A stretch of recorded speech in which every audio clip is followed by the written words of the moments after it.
চতুর্দিকে আজকের এই নির্বাচনের যে অত্যাচার অবিচার এই রাজ্যের মধ্যে সংগঠিত, এই স্বপ্ন দেখো বৃথা, এটা আমরা এত সহজ নয়।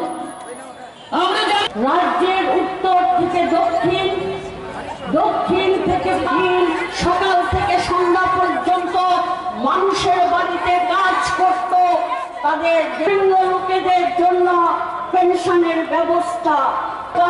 বারবার এই আগরতলা পুর নিগমকে জব্দ করে দিন, ওদের জামানত কেড়ে নিয়ে আগরতলা সহ বামফ্রন্ট সমর্থিত বামফ্রন্টের হতে পারে নগর অথবা পুর পরিষদের নির্বাচন। মানিক সরকার মানিক সরকার তোমায় জানাই লাল সালাম, মানিক সরকার তোমায় জানাই লাল সালাম। বছরের মধ্যে একবারের জন্য আগরতলা পুরো বস্তি আবাসন প্রকল্প 27 বছর আগে দেখিনি, এই শহরকে তো 15 বছর আগে। অফিসের সংখ্যালঘু তাদের জন্য খারাপ দিন যেমন কংগ্রেসের সময় সুপরিকল্পিত ভাবে কার্যকরী করতে পারে সদস্য হিসেবে কাজ করবেন। এটা এই যে নির্বাচন, তাতে আমরা যেটা লক্ষ্য করছি, একদিকে বামফ্রন্ট, আরেকদিকে কংগ্রেস এবং বিজেপি লড়াইয়ে অবতীর্ণ।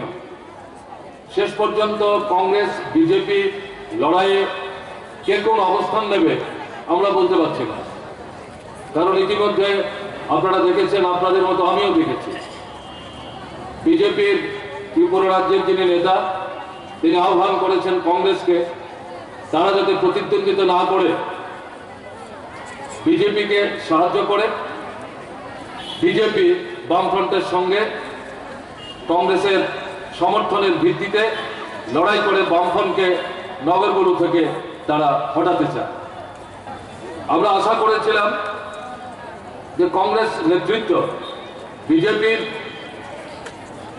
এই যে কংগ্রেস সম্পর্কে লজ্জাজনক আবেদন বা মন্তব্য, তার পরিপ্রেক্ষিতে নিশ্চয়ই কিছু না কিছু বলবেন, কিন্তু বিজেপির রাজ্য সভাপতির এই বক্তব্যের পর মাঝখানে 6 থেকে 7 দিন ইতিমধ্যে অতিবাহিত হয়েছে।